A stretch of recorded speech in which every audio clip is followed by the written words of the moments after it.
후쿠시마 원전 오염수 방류 문제가 다음 달부터 시작되는 정기국회 최대 쟁점으로 떠오르면서 여야 공방도 치열해지고 있습니다. 더불어민주당 등 야권은 윤석열 대통령이 일본에 피해 배상을 요구하라고 압박했고, 여당은 민주당이 이재명 대표 사법 리스크를 무마하기 위해 정치쇼를 벌인다며 맞불을 놨습니다. 이준혁 기자입니다.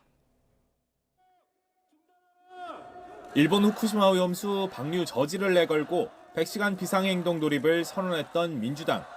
촛불 집회와 행진에 이어 주말 도심에서 시민단체들과 범국민 대회를 열고 윤석열 정부가 오염수 방류에 사실상 찬성의 뜻을 밝히는 공범의 행태로 일관한다며 비판 수위를 끌어올렸습니다.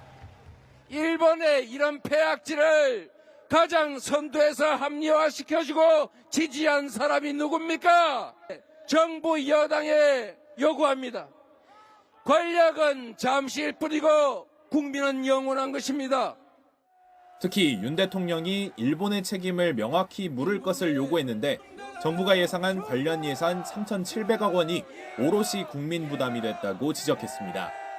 민주당과 정의당 의원들은 일본을 다시 항의 방문하고 일본산 수산물 수입 금지와 국내 수산업계 피해 지원을 위한 오염수 4법을 당론으로 추진하겠다고 밝히는 등 총력 대응을 예고했습니다.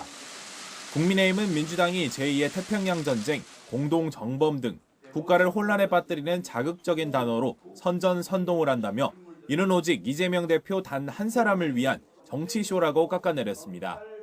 조만간 검찰 영장 청구가 예상되는 등 이 대표의 사법 리스크를 돌파하기 위해 당 전체가 거짓 괴담으로 수산물 불매 운동을 부추기고 있다는 겁니다. 이재명 대표의 일관된 농도 짙은 거짓이 민주당 전체를 오염시켰습니다. 민주당은 내부 폐수 단속이나 잘하십시오. 국민들의 수산물 불안을 해소하기 위한 메시지를 내는데도 공을 들이고 있습니다. 우리 수산물의 안전성은 과학적으로 입증이 되고 있다며 방류되는 오염수에 대한 철저한 모니터링과 투명한 정보 확보는 더욱 공고해질 것이라고 정부에 힘을 보탰습니다. 일본의 오염수 방류 문제는 다가오는 9월 정기국회에서 최대 쟁점이 될 것으로 보입니다.